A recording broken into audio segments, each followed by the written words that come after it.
We are now live, folks. Let's check everyone out. That's Leftover.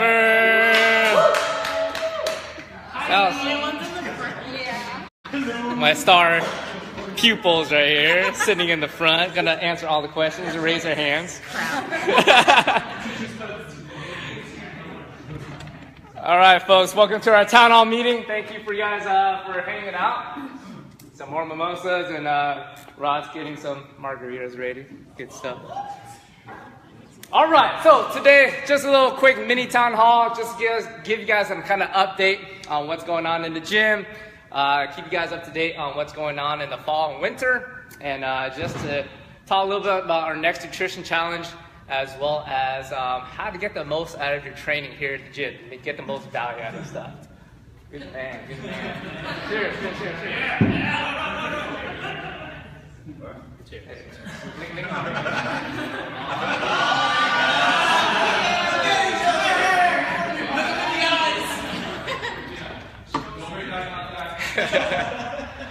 All right, so let's first talk about the nutrition challenge coming up. So we plan to kick this off October 6th. It's going to be a 6-week challenge. Pretty much the purpose of the challenge is help you kind of maintain your health, wellness, and your body composition throughout the as we get nearer to the holidays, right? So unlike our last Nutrition 101, we're going to keep this really basic. 6 weeks. We're going to give you a plan to kind of how to portion your meals. So you understand any meal that you have, it's going to fall within this template. All right? We're going to take body measurements before and afterwards, and it'll be a challenge who can reduce their body composition the most. Okay? So don't pull a Kevin Vu. Don't try to load up like before the challenge starts. That's not the point of this. You don't want to game that way because that's just not a healthy thing to do. We're going to bring in a hydrostatic body tester here, and so in 2 weeks we'll have them come out and you get dunk tested. So if you guys never done that before, you get into your little bathing suit and then you sit in this little pod of water. What it does is it measures your body fat composition, muscle mass, all that good stuff. So you get a printout of all that, and we're going to compare that printout when the challenge starts to when the challenge completes, and whoever that has the biggest change in reduction of body fat, that'll be the winner. What did they win? They're going to win a month of one-on-one nutrition coaching with me. And so if you guys done Nutrition 101 before, what I do is take a look at your macros and adjust your macros on a week-to-week basis, and then take a look at all of your nutrition stuff, right? So that'll be the challenge. But for the 6 weeks, we're going to put you into a Facebook group. You're going to have some weekly check-ins with me still, but I won't be going into specific things for your nutrition. I'm going to give you a general kind of general guidelines to everyone, and then we're going to participate as a group. And that group accountability is what really helps people. Okay, so if you guys want to get on board with that, I'll send out some emails throughout the next couple of weeks, but it's going to start October 6th, and it's going to end right before Thanksgiving. We're going to have a little 2-week break, and then we're going to do another 6-week challenge that will take you through New Year's. Okay, so we're hitting up these kind of high social event type of times in our season, right? So that's when people start to put a lot of weight on. There's a lot of social events, and so we're gonna give you some guidelines and tips how to start to navigate that, right? So that one, you're not part of like the 90% of the population that comes to New Year's and then they have these 10 or 15 pounds that they put on throughout the holidays that now they're trying to get all these resolutions to break down. Okay, so 2 more weeks, 6-week nutrition challenge, super basic thing. For us gym members, it'll be $99 for 6 weeks. You can also bring in your coworkers or friends who want to maybe join us. For them, it'll be $119 for the 6-week challenge. Right? I'll send those details out in the email as well. Cool. Next thing I want to talk about is programming. Right? So you guys have maybe been here for the last year or so. You might have noticed that our workout programmings have kind of shifted a little bit. And I want to go through each kind of component of the programs so you understand how to understand like what the purpose is, and that way you can start to adjust things for yourself as much as possible so you get the most out of it. So let's look at today's workout. Good thing Coach Rod has some decent handwriting. All right. So who actually reads the workouts? All right. Good. Who skips all the coaches' notes and just goes straight to the workouts? All right, coaches' notes kind of important, but today we'll talk about the workouts. Okay. So the first thing you want to see on the workouts is the context. Okay. My star students, who can name me a couple different contexts of the workout? Oh, fake good students. Okay. What are some contexts of the workout? Practice. Practice is a context. What else? There's competition, and there's mental toughness. Okay? And so you got to take your workouts into context. When we first started training, probably like 2010, 2011, especially around 2011, 2012, what do you think was the biggest focus for us at that time? Competition. Everything was competition. I know I was trying to get to regionals, and so every workout we were trying to kill ourselves to try to get the highest level of intensity possible, lifting a ton of weight. Don't care if you get, sacrificing form a little bit. Don't care if you really get injured. All goals were trying to get a team out to regionals and eventually the games, right? And then a lot of people got wrecked during that time. A lot of people got strong, but it was at a big cost. And so we want to be able to, especially now that we're almost like more than 7 years into it, some of you guys are here, not such young spring chickens anymore. We got to be a little bit smarter about our training, right? And so most of our training, probably 80% of it, is in a practice context. What does that mean? That means that form takes precedence. We don't really worry about the loads. We don't worry about the speed. We worry about cleaning up the technique, the form, the timing, the mastery of the movement as much as you can during that session. And that's what's really going to help you maintain your health and longevity for the long term. Okay? Right? So that's the majority of our training. Probably like 8 out of 10 workouts are going to be in a practice kind of mindset. So whether that's skill, whether that's a conditioning piece, that's the context that we're looking for in that training session. Okay? At least 1 out of those 10 times, you're going to go into like a competition context.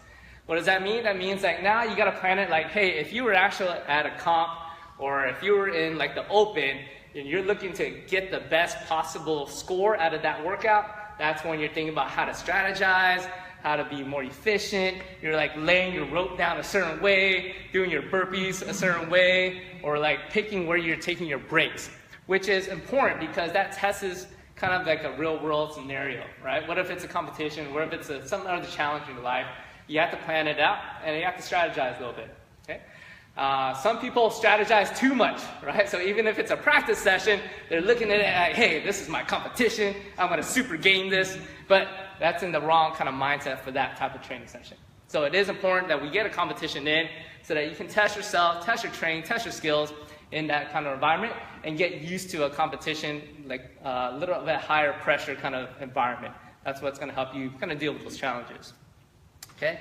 The third one is mental toughness, all right? The mental toughness workouts is when you need to test out where your end ranges are, where your boundaries are. And so when I go in the workout that's a mental toughness workout, I'm not worried about pacing myself. I'm not worried about trying to game or strategize. And I'm not holding back on just keeping the form as 100% as I can. If it starts off with a run, I'm sprinting that run. I'm going to see how long I can sprint for before the wheels fall off and I need to take a break. Or if it's like maybe like today's power cleans, I'm going to hold on to that bar as long as I can to test like what my grip strength is or how many reps I can cycle before I have to go down to singles or whatever it is. Okay? And so it's very important to use those type of workouts to kind of push your boundaries or else you get very comfortable being in the same spot. Cool? So what's our 3 contexts? Practice, mental toughness, competition. Very good. Okay? Cool. So that's the first part of the emails that get sent out, right? The next thing you're going to see is some dynamic warm-ups, all right? So we've been starting to incorporate that probably last week or so. So the dynamic warm-ups are used to kind of just start to get your heart rate up, start getting some of the skills you're going to see in the workouts in, and just wake people up, especially this is my 6 a.m. class, folks, all right? A little bit drowsy coming in, and then boom, we'll start it right off with a dynamic warm-up, get their blood flowing, and then everyone's a little bit jazzed up, everyone's smiling a little bit more versus like coming in like a zombie, right? And so it's good, especially for you guys coming straight from work, that we get that in because you've been probably pretty much sitting at the desk all day, okay?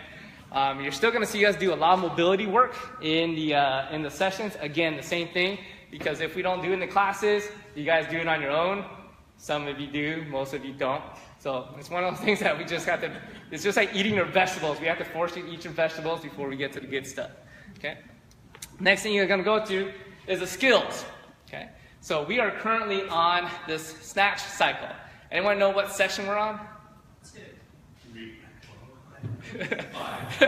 We're on the 12th out of the 14 sessions. Right?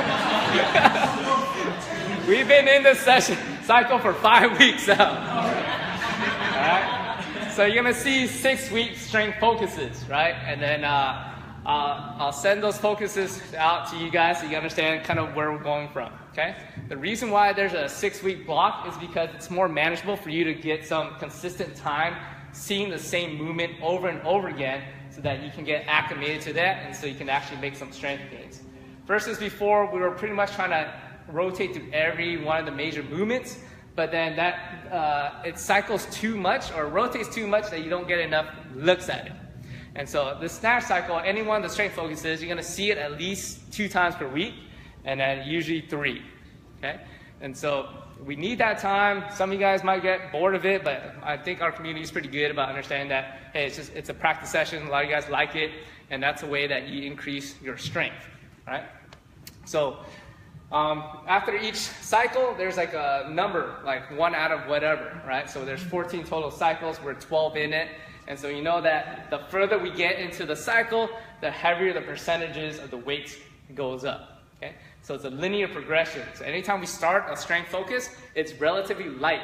And some of you guys are like, oh, this is super light. You start to add on weight already, which is, it's going to stunt your progression down the line. Because for us as human beings, we need to see progression. And so it's okay when we start a new strength focus to start at a lighter weight. Focus on cleaning up the form because you're going to know that it's going to start to get heavy every week. Okay? Snatches.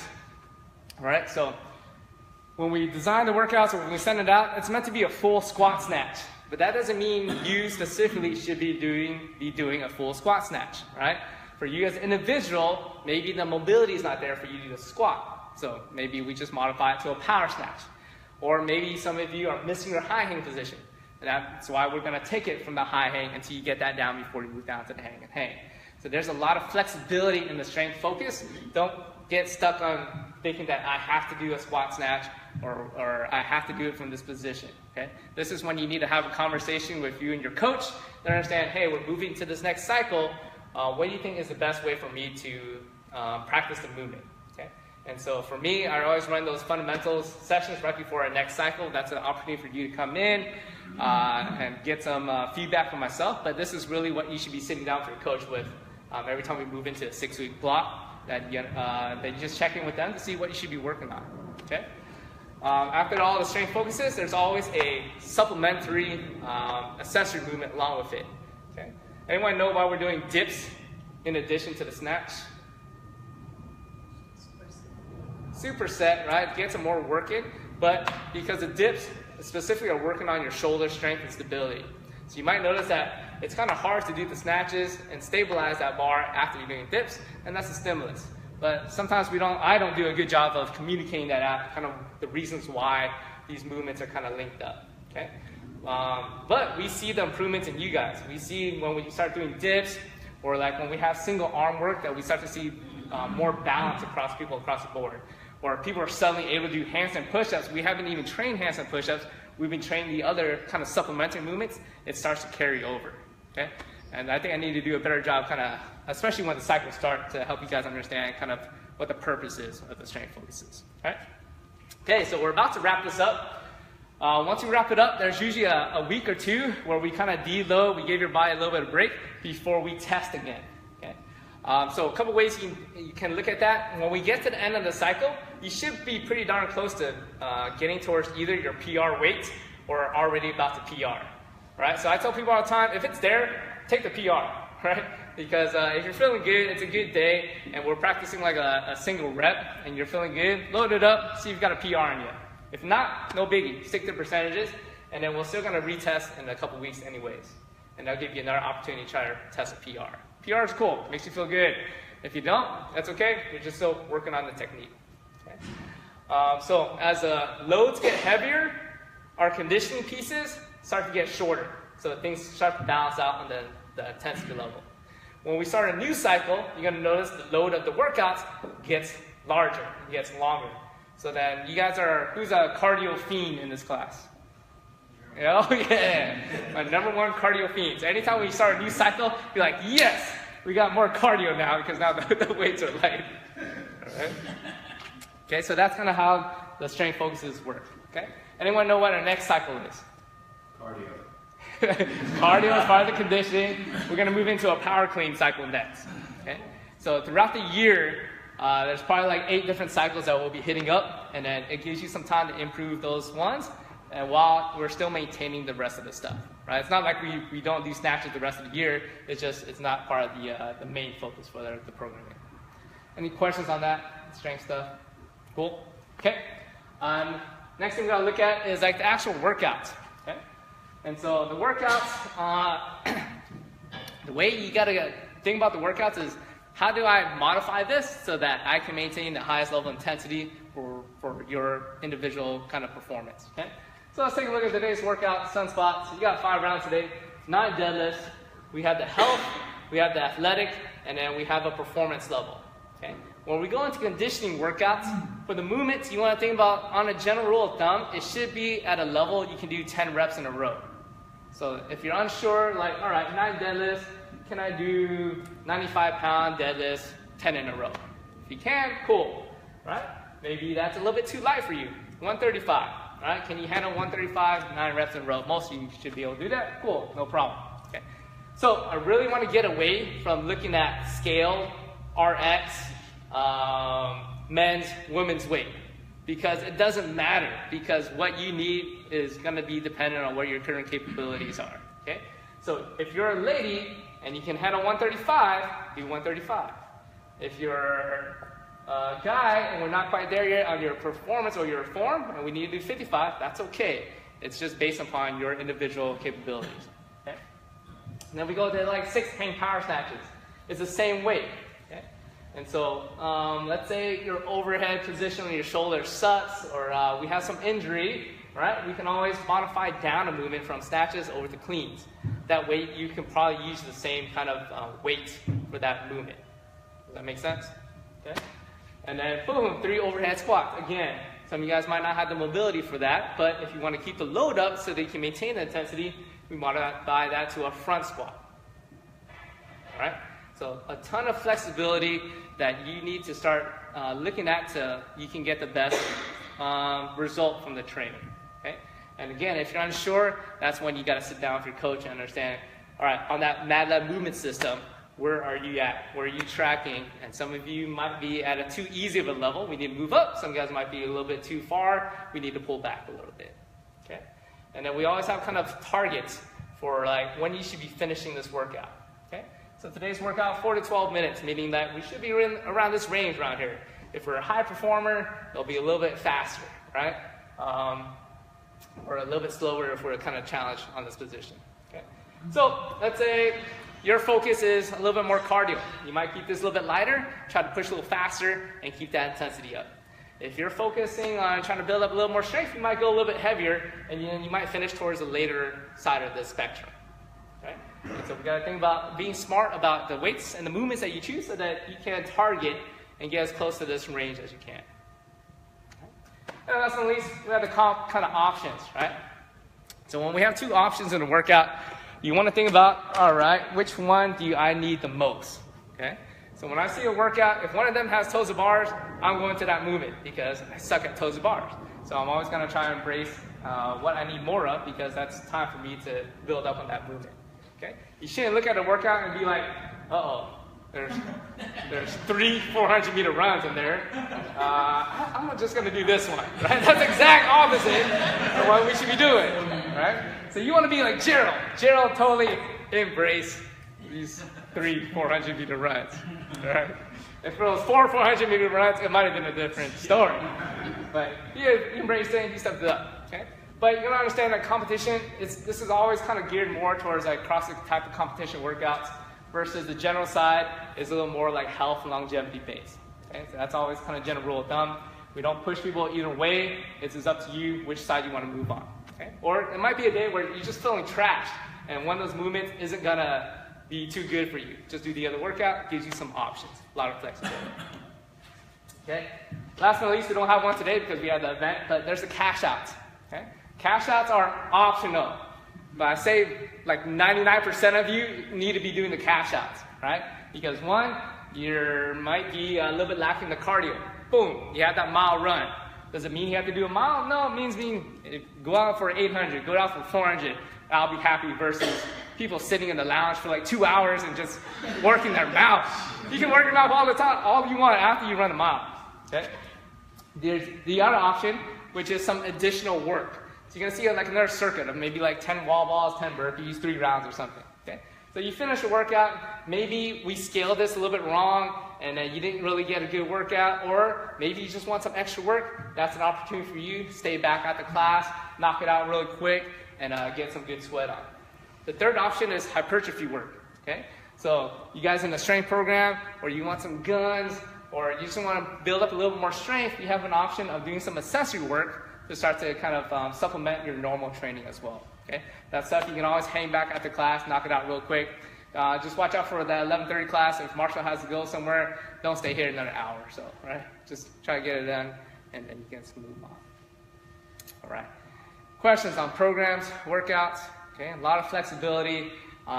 So sometimes flexibility it's too much for people. That's where you gotta meet with your coach and get stuff dialed in to help you kind of guide you in the right path. Cool. All right. Next step after getting drink. Let's take a 2-minute break. Rest some water. Come back.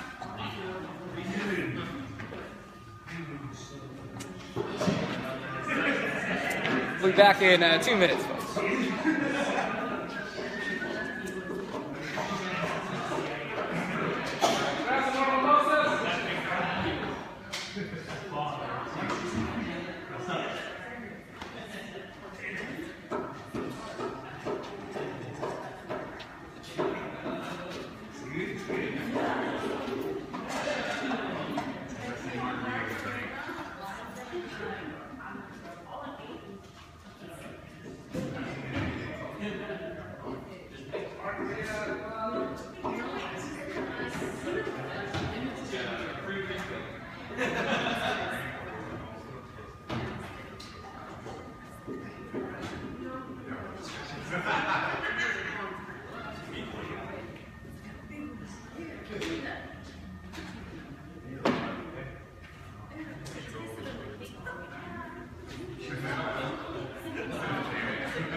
Greetings, Terry. Remember reading somewhere about certain champagnes? Red wine and champagnes. It's like 6 ounces. 6 ounces of red wine. It's like, yeah, it's okay. And then pure champagne. All right, guys, bring it back, and we'll wrap this up.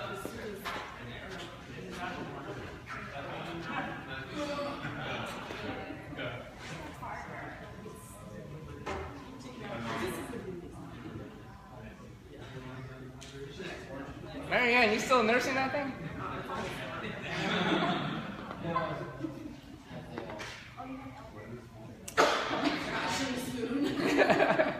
You gonna make that pumpkin spice Vietnamese coffee version? Yeah, no, it's just telling Heather I had a pumpkin spice coffee. I had to have it weird. Yeah, it just tasted like this chemical mess. Yeah. It's just flavor.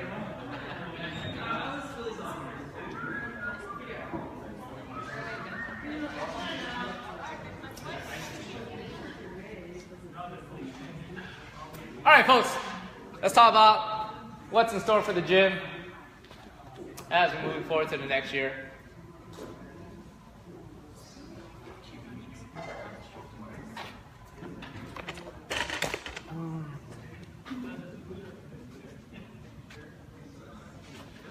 All right, so like I've talked about almost every town hall meeting, we've always been looking to kind of move to a different location, especially to kind of increase our space.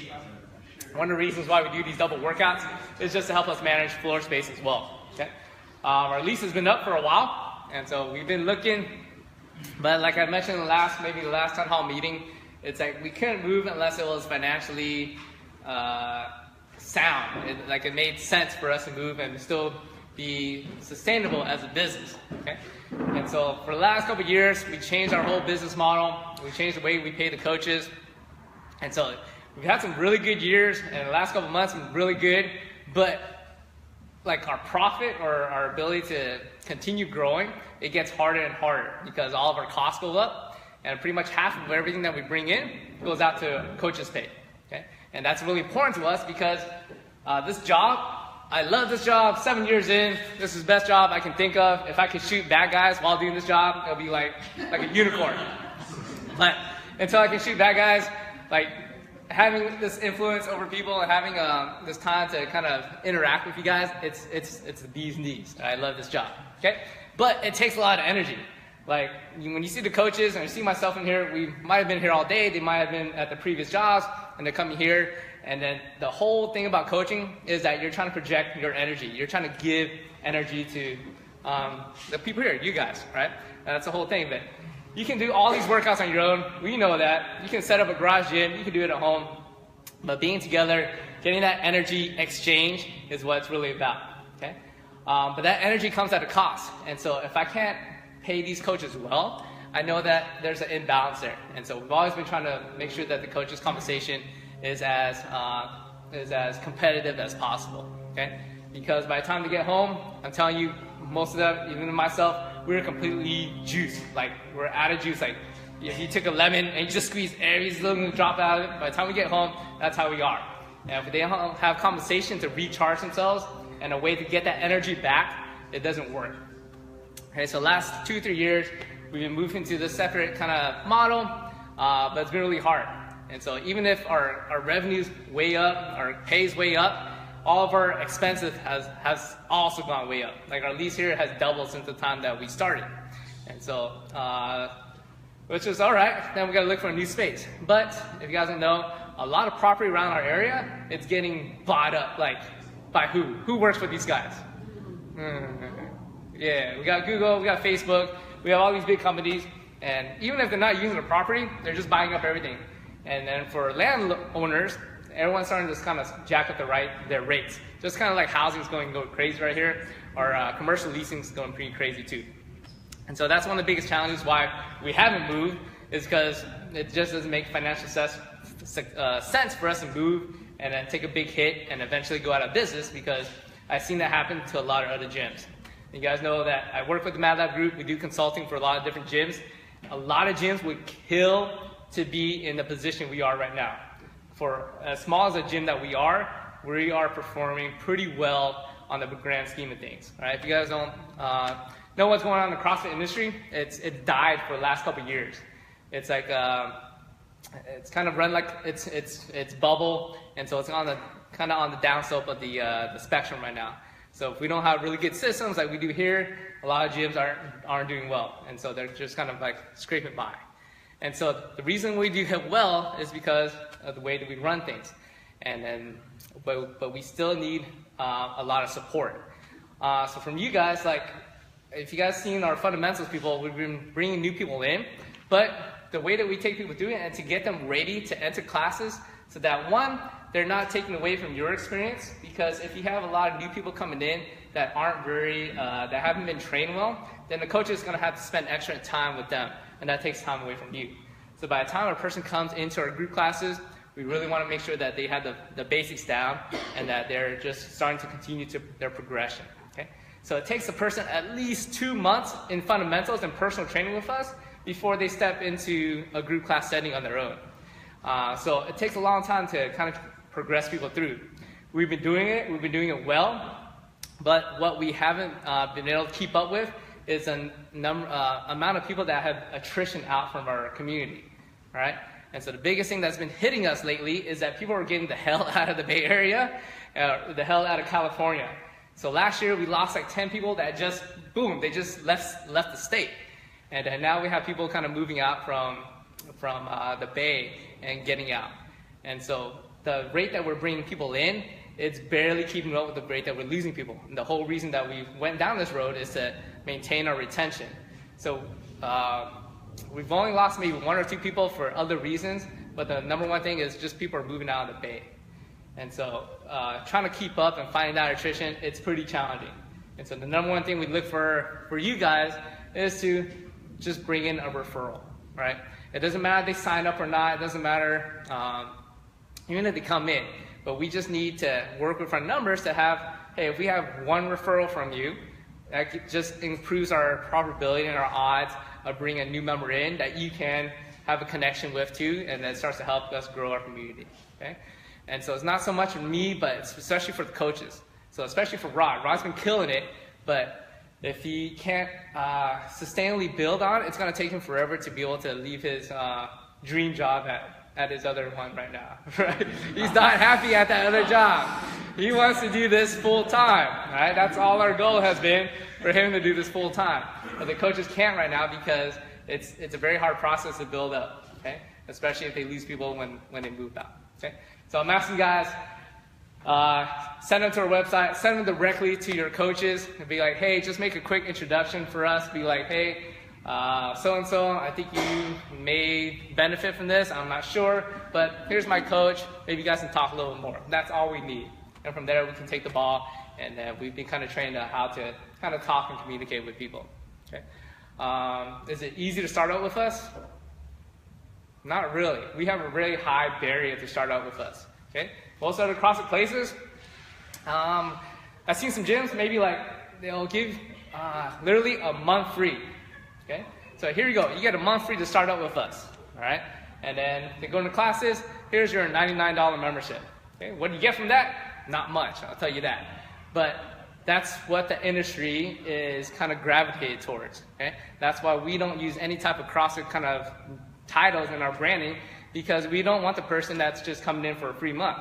If I just opened up our gym, be like, hey, anyone that wants to come in straight to our group classes for free for a month, we would destroy our group class community. You have all these weirdos in here that haven't been screened, haven't been trained, and that completely destroys people. Okay? But that's what the industry has gone towards. And so we want to differentiate ourselves from that and be a very high level, high touch, high relationship type of business, so that we're giving you the quality that you guys deserve. Okay? And so that's where we're at. It's a big continuous grind, and then I'm in it all in, so the grind is just part of my life, but I really want to be able to see our coaches turn the corner and kind of get up to a very professional level. And so I need you guys' help to help us with that, just like we always been, but for right now it's even more important than ever. Cool.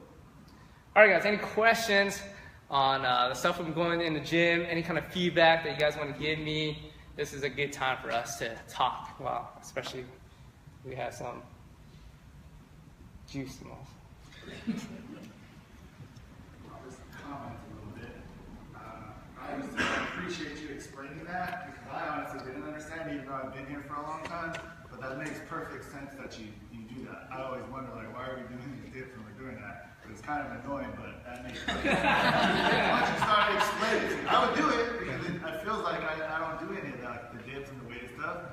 But I think now that you explained how they work together, now I'm just going to be more into it moving forward. So I think that was really good to kind of lay it out. Cool. We'll definitely do that more for the next cycles coming up. Anyone else? Also comment. I actually prefer the dynamic warm-up that we have right now. Yeah. I feel like I'm more ready for the next step, like the practice skill, or the workout itself. Cool, thanks, Marina. And Marianne really appreciates the dynamic warm-ups too. Have you guys ever seen Marianne's cheat sheets? So every coach is different, but I like that she's very detailed, and she'll put a cheat sheet behind her. I second that too, by the way. I was just gonna say. Is that right? Yeah, asked the same question. I think the class consensus really like that dynamic thing. Especially us for us that need a little bit more extra warm-up. Gets you going a lot faster. So. Good. And you've seen us throw some games in here and there. Games are important, as you saw from Wally's killer performance. Rapid fire. Like, I make fun all the time that we have an adult daycare here, which sometimes it feels that way. But it's important because, like, you guys are stuck in cubicles all day. If you guys aren't playing and not playing a sport outside, it's important. On that note, we have Jackie and Cliff doing the strongman stuff. We have Khan doing jiu-jitsu. We have the weightlifting club doing different things. And this is really important because, especially as you guys continue training, because you want to be able to use our functional fitness as a base. Right? It gives you your strength and conditioning, but you should be going to stuff like sparring races with Laura over here. Okay? Do stuff outside the gym that you can actually apply things to, and that will help you just continue developing more as a human being. Okay? My jiu-jitsu school has a self-defense clinic next Saturday. I really recommend you guys to sign up for that. It's free. It's open for guys and girls. You're going to come in your regular clothing. I would say just wear your workout clothes and just get some exposure to jiu-jitsu. You know that I started that maybe a year ago, and I fell in love with it because I think it really parallels the type of training that we do, and then it's a life skill that you need. Like the way that our kind of society's going, no one knows how to protect themselves. No one knows how to even cook sometimes, and it's like we need these kind of skills that you can't get in a day, and I think it's really important. So try to check that out. So, Chuck, going off that question, have you ever thought of partnering up with Luke? I don't know how we're gonna partner up yet, but it's definitely like anyone that comes to me, you know that I'm referring to them like 100%. And if they have someone that needs strength and conditioning, they're always open to refer back to me. Same thing with going to see Dr. Lissa. It's like we don't have any formal like partnership or relationship. I just refer it out to her because I know that she does good work, and then people can benefit from her service. But it's just stuff that I feel like it's just good karma putting it out there, and hopefully it just helps everyone. But if I could have Luch right next door, that'd be kind of cool. And then I don't have to drive back and forth. Yes. I know you said that you can't really expand in this strip mall because you can't have a certain percentage of the total. But what if for your specialty classes and things like that, what if there was a smaller space and you had a subset of your company that wasn't exactly the same company, so it wasn't the large percentage of the strip mall, that you could do your specialty classes like next door? You know what I mean? I think it's possible. Something like I just that. think it's just whenever someone decides to sue us, they'll just start to dig into that a little bit. Just a thought. That's a good thought, definitely. There's a saying in business, you haven't really made it until someone sues you. And so we haven't gonna do that yet. I don't really want to, but it's something that happens in business.